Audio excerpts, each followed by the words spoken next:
Welcome back and thanks for joining us for another Judo whiteboard session.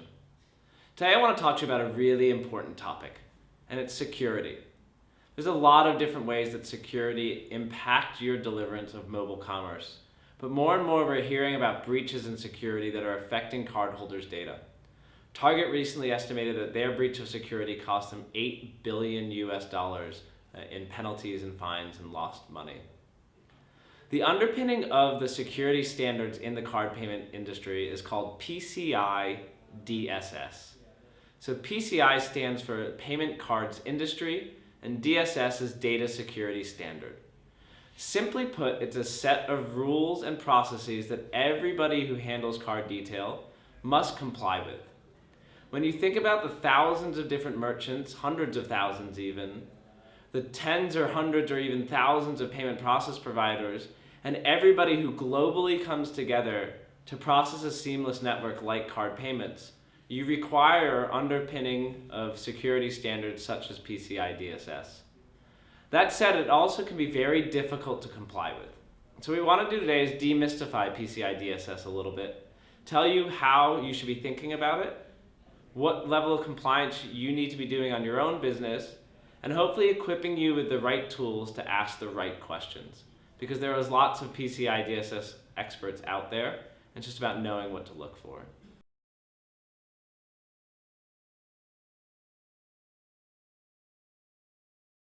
So first, let's think about what is PCI.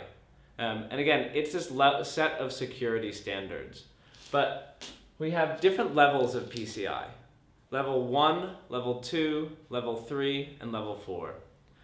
It's all driven by the number of transactions that you as a business process. No matter what kind of business you are, if you are handling card payments, PCI DSS is relevant to you, even if you only do one payment a year. Obviously, the burden changes with the different levels. At the lowest level, at Level 4, this means that you're doing less than 20,000 e-commerce transactions or less than 1 million general transactions per year. This is going to apply to most bricks and mortar businesses and most small e-commerce businesses or even mobile commerce businesses. The third level, which is the second from the bottom, is just you're doing more than 20,000 e-commerce transactions or more than 1 million general transactions. This is most mid-sized businesses, and this is the kind of compliance that they need to go for.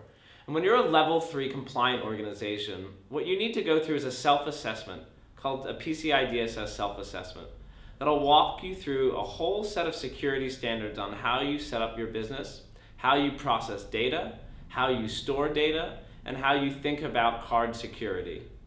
It's a self-assessment process. So internally, you need to make sure that you're complying with the rules, but you don't necessarily need an external party to come in. Best practice is also to conduct what's called a network vulnerability scan or a penetration test. You want to make sure that all of your systems aren't vulnerable to an outside attack. We'll talk in a little bit about what happens when you do get attacked, but it can destroy your business. So paying attention to PCI is incredibly important. As you raise up all the way to Level 1, this is about doing more than 6 million transactions per year. And again, these rules are based on Visa and they can be slightly different, but they're a good general benchmark. And at that point, you need to have an external auditor come in, they need to review your systems in depth, and they need to certify that your processes comply with PCI DSS. So again, the differences between these levels is primarily about how many transactions you're doing, and then what kind of process do you need to put in place in order to satisfy the requirements. And this is all detailed online, and you can check that out, or always call Judo to ask for more.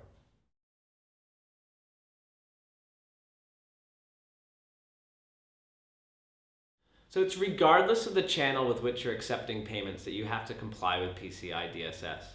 So sometimes we get the question, if I'm only processing through my phone, do I need to be compliant? And the answer is yes. And again, it's back to those different levels on how much work you need to put into being compliant.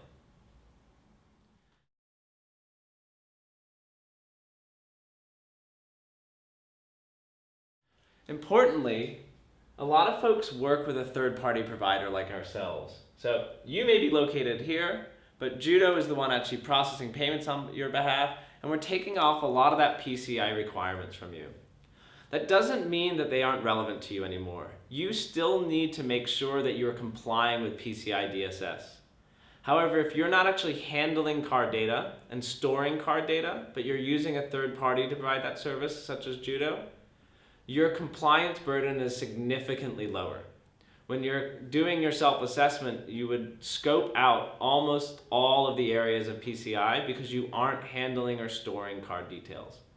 That is when the most sensitive portion comes into play, is if you store card details, you're vulnerable to an attack, and therefore you're vulnerable for the whole system to be under PCI DSS.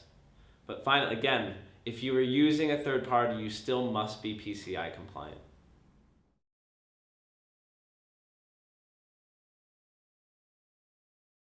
Unfortunately, if you break PCI compliance, and particularly if there's a breach of data that affects cardholders, the penalties are massive.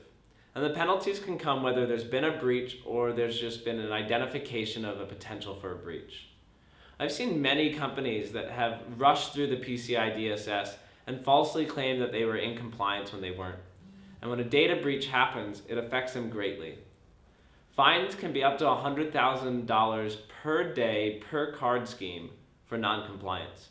It can quickly rack up into the millions of pounds or dollars in fees, and it all flows directly down to the merchant. If you look at your agreements with any card provider, it indicates that any PCI fines is you, the merchant's responsibility. So, as we're thinking about PCI DSS, and this is something that's probably not core to your business, there's two things that you should remember.